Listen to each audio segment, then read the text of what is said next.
watching her. Her heart was racing. He had already seen her. He had seen everything. She turned to him fully, with the treacle slow motion of a bad dream. His contours were fuzzy, but conclusive enough. Still young, strong features, broad but lean shoulders in a fitted coat. He was in fine fighting form. Not good. And he was still staring, with an age-old expression of awe, as though he had unexpectedly stumbled through the doors of a cathedral and felt ambushed by the dizzying heights and the dusty taste of the eternal.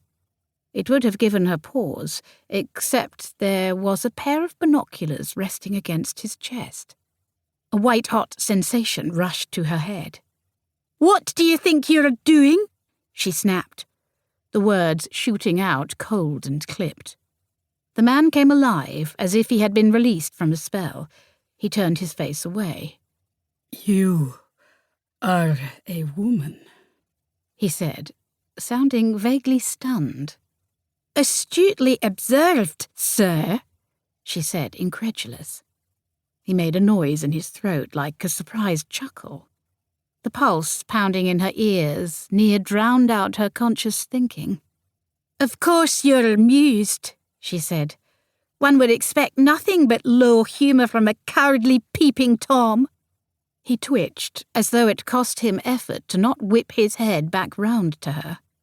"I was not peeping." "So you did not, while walking along the ridge, spot me in the water, use your binoculars to ascertain that I was indeed an unclothed woman, and then creep all the way down through the forest to spy on me?" Her tone had sharpened with every word, and by the end he should have lain on the ground in neat slices. He stood quite intact, if a bit befuddled. His head tipped back on a soft laugh. "That sounds like a lot of trouble just to see an unclothed woman," he said. "You are very charming, miss," he added, "but it's nothing I have not seen before." Her cheeks stung, as if she had been slapped. "Then why," she cried, "are you still standing there? Oh!" Her startled gasp did make him look back at her, just as a translucent shape flew toward him on a fresh gust of wind. Hell!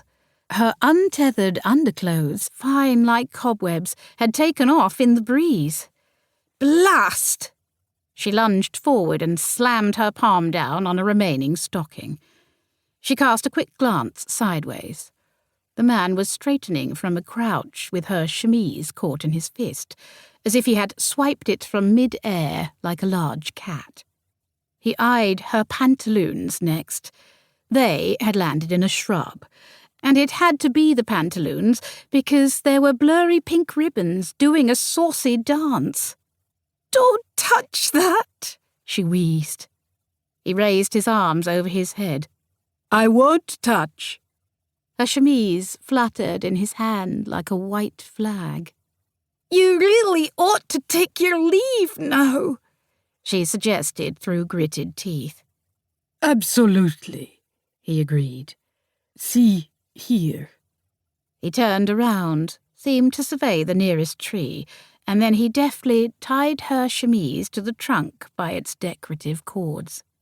"Voila," he said, and spread his fingers. "You shall never see me again."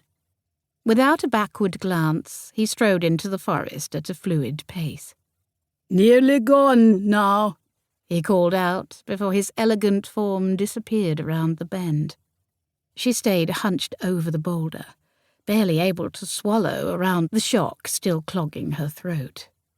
The path remained empty, and the forest quiet, as if the man had never been here at all. Oh, he had been quite real. His roaming gaze had left a smouldering trail across her body.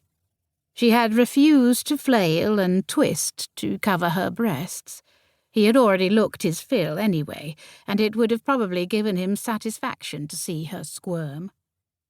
Eventually, she picked up her spectacles.